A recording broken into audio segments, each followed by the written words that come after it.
Hello, Bible 10. All right, we are going to talk about arguments. And by arguments, I clearly do not mean a quarrel or a fight. We're not talking about like when you want to put up the fisticuffs and punch someone in the face because you disagree. Not that type of argument. We're talking about philosophical arguments. A philosophical argument is a series of statements or premises that logically lead to a conclusion, meaning thing one leads to thing two, which leads to thing three, or connects, and therefore we have a conclusion.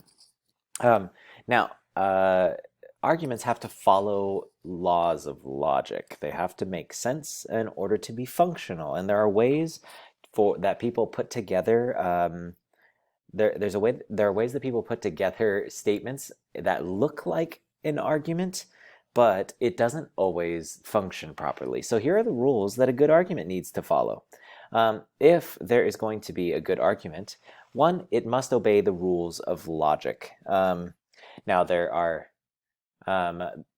sometimes people would talk about like the laws of logic, and there's the law of non-contradiction, or the law of excluded middle, or the law of identity.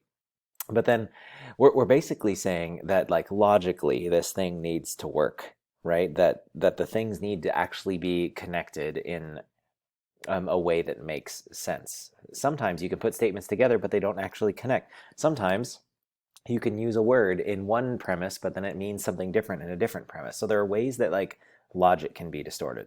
So one, the logic, the rules of logic must be obeyed. Two, is the premises must also be true. Everything stated when you're being like this and this and this, all of those things need to be true if the argument is going to work. So not only does it have to be logical, but you also have to have like all of the components to be true.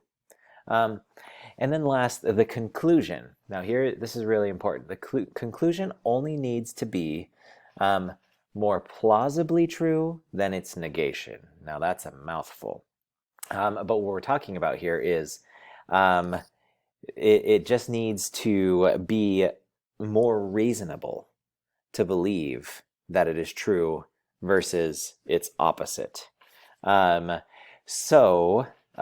reason I clarify this is because any argument that we make for God's existence, for Jesus' resurrection, for anything really, any argument that we make, there's always going to be room for doubt, right? You can't prove anything with 100% certainty. This doesn't really exist. The only thing you can be 100% certain of actually was established by a famous philosopher, Rene Descartes, and he used this statement: I think, therefore I am. The only thing you can be certain of right now is the fact that you exist, right? Because you are thinking of right now, and so therefore you know that you exist. Rene Descartes was actually like an ultimate skeptic, and he doubted the existence of basically everything, even the external world. He was like, how do we know that this isn't? The modern version of this is like the Matrix. How do you know we're not just plugged into a simulation and I'm the only one who's alive? But he says though that but back then they didn't have simulations. So for him, he was like, what if there's just like a demon in my brain, like telling me that I'm seeing all of this, but it's not real. And so he tried, because what he was looking for is a basis of reality. And so he like broke it all the way down, and he was like, well, the only thing that I can know with 100% certainty is that I exist. Now, you can't live your life only knowing that one fact. And so we have to then build upon it and be like, okay, what is the most plausible explanation for reality, right? What is even if we can't have 100% certainty that the external world exists, it's more plausibly true that the external world exists than its negation, which would be that the external world is just a dream or whatever. So we're going to make arguments, and we're going to try to lean towards the best explanation. We're going to infer to the most reasonable explanation, to use our vocabulary from last week. Okay. So there are a couple of ways that there can be bad premises and bad form, or bad logical adherence. And so here's an example of an argument. It looks like an argument that looks like it's using logic, but it's not exactly good. Love is blind is premise one. Premise two, God is love. Premise three, Stevie Wonder is blind. And then therefore the conclusion, therefore Stevie Wonder is God.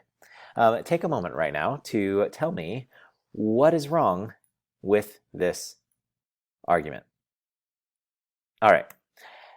Here's another argument. Oh, wait, I guess I should probably explain it to you after you guess, huh? First of all, it's not certain that all of these premises are true. Now, if you're a Christian, we can make the assumption that God is love because 1 John 4, 7 through 8 says that. And Stevie Wonder was indeed blind. However, one thing that we may not be able to say is true is love actually blind? I would go ahead and say that that premise is probably false. And so, one, we have a bad premise. Two, this is not a very logical argument. Just because love is blind does not mean that God is blind. And it does not mean that anyone who is blind is therefore God. There's all sorts of problems with this argument. Next, here's another one. Bad form and premises. Christians believe that God is an old man with a long beard in the sky. We have photos proving that there are no old men in the sky. Therefore, God doesn't exist. What's wrong with this one?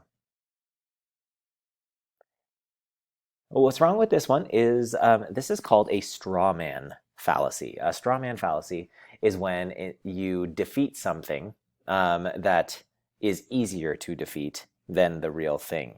Like instead of fighting with a real person, you fight with like a scarecrow, because you can always win in a fight against a scarecrow. And so the scarecrow here is the first premise. Christians believe that God is an old man with a long beard in the sky. Do Christians actually believe that? Well, there might be a couple of them out there, but God is not an old man with a beard in the sky. So this is a good example of a straw man, a person who wants to make Christians look dumb. Is like, look at the dumb thing they believe, and then you can tear that down. But it's not actually what Christians believe. By the way, Christians also do this back sometimes to evolutionists, like atheistic evolutionists. And we say, well, evolutionists believe that we came from monkeys, and, I don't have a tail, so they're wrong. Which that's not a good argument either.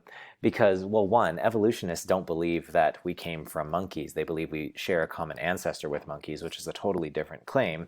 And then the logic would be bad because, you don't need a tail. I think there's a fly that keeps landing on my head. That's gross.